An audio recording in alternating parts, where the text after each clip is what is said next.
ഇതിലെ കാര്യം വളരെ ലളിതമാണ്. സുനിൽ പറഞ്ഞത് എന്നോട് എനിക്ക് യോജിപ്പില്ല. വർഗീസ് ജോർജ് പറഞ്ഞതിനോടാണ് സത്യത്തോടെ ഏറ്റവും അടുത്ത് നിൽക്കുന്നത്. CPM അകപ്പെട്ടിട്ടുള്ള അതിഭയാനകമായ ഒരു രാഷ്ട്രീയവും ധാർമ്മികവുമായ പ്രതിസന്ധി, അത് TP ചന്ദ്രശേഖരൻ്റെയും ഷുക്കൂറിൻ്റെയും ഫസലിൻ്റെയും ചോര CPMൻ്റെ നേതൃത്വത്തെ, പ്രത്യേകിച്ച് പേരെടുത്ത് പറയുകയാണെങ്കിൽ പിണറായി വിജയനെ വേട്ടയാടും. മാളത്തിൽ പുക കയറിയ എലിയുടെ പരിഭ്രമവും പരാക്രമവുമാണ് അദ്ദേഹം കാണിക്കുന്നത്.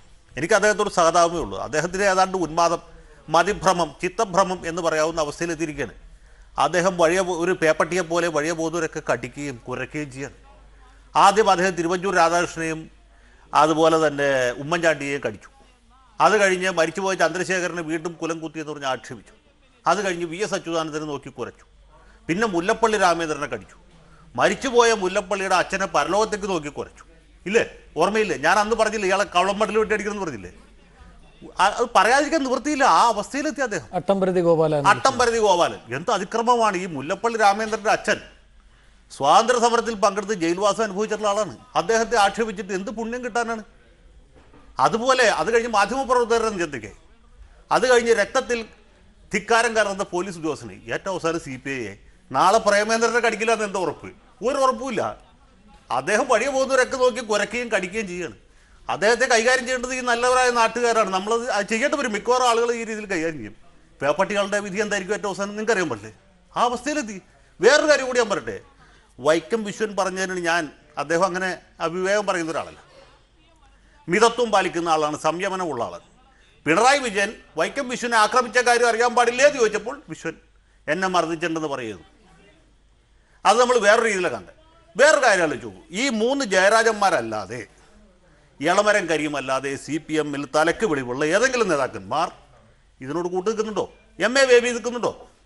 തോമസ് ഐസക്ക് പറയുന്നുണ്ടോ? ഇല്ല. ആനത്തലവട്ട ആനന്ദം പോലും പറയില്ല.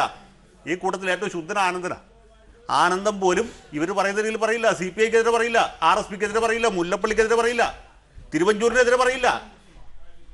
നേരത്തെ ഒരിക്കൽ തിരുവഞ്ചൂരിനെ കുറിച്ച് ആക്ഷേപിച്ച് പറഞ്ഞപ്പോൾ വിശ്വൻ തന്നെ തിരുത്തി. തിരുവഞ്ചൂർ യോഗ്യനാണ്, എല്ലാവർക്കും അറിയുന്ന കാര്യമാണ്. തിരുവഞ്ചൂർ രാധാകൃഷ്ണൻ അങ്ങനെ ആരും ഉപദ്രവിക്കുന്ന ആൾക്കല്ല. ഉപദ്രവിക്കണമെന്ന് ഉദ്ദേശം ഉണ്ടായിരുന്നെങ്കിൽ 120B ചേർത്ത് ചാർജ് ചെയ്യില്ല. ജയരാജൻ എത്ര കൊല്ലം ഗോതമ്പുണ്ട നിന്ന് കിടക്കേണ്ടവരെന്നറിയോ? ക്രിമിനൽ ഗൂഢാലോചന, അതെന്താ ചാർജ് ചെയ്യാൻ? അതിൻ്റെ ആവശ്യമില്ല. 118-ാം വകുപ്പേ നിൽക്കുള്ളൂ എന്ന് പോലീസിന് തോന്നി. മനസ്സിലായില്ലേ? പോലീസുകാർ സത്യസന്ധമായിട്ടാണ് അന്വേഷിക്കുന്നത്. പോലീസുകാർ അവരുടെ ജോലി ചെയ്യാണ്. അതിനെ ഹർത്താൽ നടത്തുന്നു, അക്രമം നടത്തുന്നു, വഴിയെ പോകുന്ന ആൾക്കാരെ തലയ്ക്ക് കല്ല് വിളിച്ചെറിയുന്നു. ഈ പോലീസുകാരെ അരി മേടിക്കാൻ വേണ്ടിയാണ് ജോലി ചെയ്തത്. അവരാരും കോൺഗ്രസിൻ്റെ ചട്ടങ്ങളൊന്നുമല്ല. മനസ്സിലായില്ല? അവർ സത്യസന്ധമായിട്ട് അവർ ജോലി ചെയ്തു. അതിൽ തന്നെ ഉണ്ടല്ലോ CPMൻ്റെ അനുഭാവികൾ, CPMൻ്റെ പ്രവർത്തകർ, പാർട്ടി കുടുംബങ്ങളിൽ നിന്ന് വരുന്നവർ. അവർക്ക് ഏറെ കൊള്ളുന്നില്ലേ? കോൺഗ്രസ്സുകാരും ലീഗുകാരും നോക്കിയിട്ട് മാത്രമാണോ കല്ലെറിയുന്നത്? അല്ല. ഇതൊക്കെ ജനങ്ങളോടുള്ള ധിക്കാരമാണ്. അതിൻ്റെ കാരണം ഞാൻ നേരത്തെ പറഞ്ഞ മനോവിഭ്രമമാണ്. അദ്ദേഹത്തിൻ്റെ മാനസികാരോഗ്യനില തികച്ചും ആപൽക്കരമായ രീതിയിലാണ്. എനിക്ക് സഹതാപമേ ഉള്ളൂ. അദ്ദേഹത്തെ ചികിത്സിപ്പിക്കണം. ദക്ഷിണാമൂർത്തി അടക്കമുള്ള ആൾക്കാർ ചെയ്യേണ്ടത് ഇദ്ദേഹത്തെ ഏതെങ്കിലും മാനസിക രോഗ ആശുപത്രിയിൽ കൊണ്ടുപോയി തലക്ക് തളം വയ്ക്കുകയോ അങ്ങനെ എന്തെങ്കിലും ചെയ്യും. ശ്രീ ദക്ഷിണാമൂർത്തി മറുപടി. ശ്രീ VV ദക്ഷിണാമൂർത്തി, താങ്കൾ ഈ പ്രതികരണങ്ങൾ കേട്ടെങ്കിൽ മറുപടി. ഈ ചർച്ച എന്ന് പറഞ്ഞാൽ സാമാന്യ മര്യാദ ലംഘിച്ചുകൊണ്ട് എന്തും പറയലല്ല. TV ചർച്ചയിൽ ഞങ്ങളൊക്കെ പങ്കെടുക്കാറുണ്ട്. പക്ഷെ പരസ്പര ബഹുമാനം വേണം.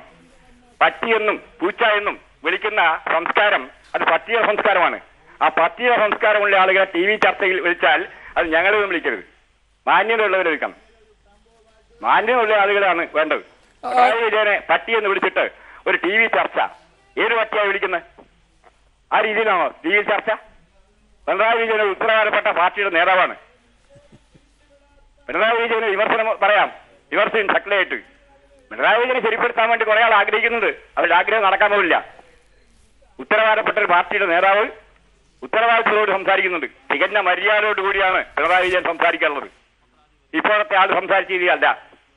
അതുകൊണ്ട് അത്തരം സംസാരത്തിൽ പങ്കെടുക്കാൻ ദയവായി ഈ രീതിയിലുള്ള മനുഷ്യത്വമില്ലാത്ത, മര്യാദയില്ലാത്ത ആളുകൾ ചർച്ചയിൽ പങ്കെടുക്കുമ്പോൾ ഞങ്ങളൊന്നും വിളിക്കരുത്. ശ്രീ ദക്ഷിണാമൂർത്തി, ആ വിഷയം വിട്ടാൽ ഇപ്പോൾ സുനിൽ ചൂണ്ടിക്കാട്ടിയ കാര്യങ്ങൾ, ഇവിടെ UDF സർക്കാരിനെ അവർ ആപൽക്കരമായ ഘട്ടങ്ങളിൽ നിൽക്കുമ്പോൾ അതിജീവിക്കാനുള്ള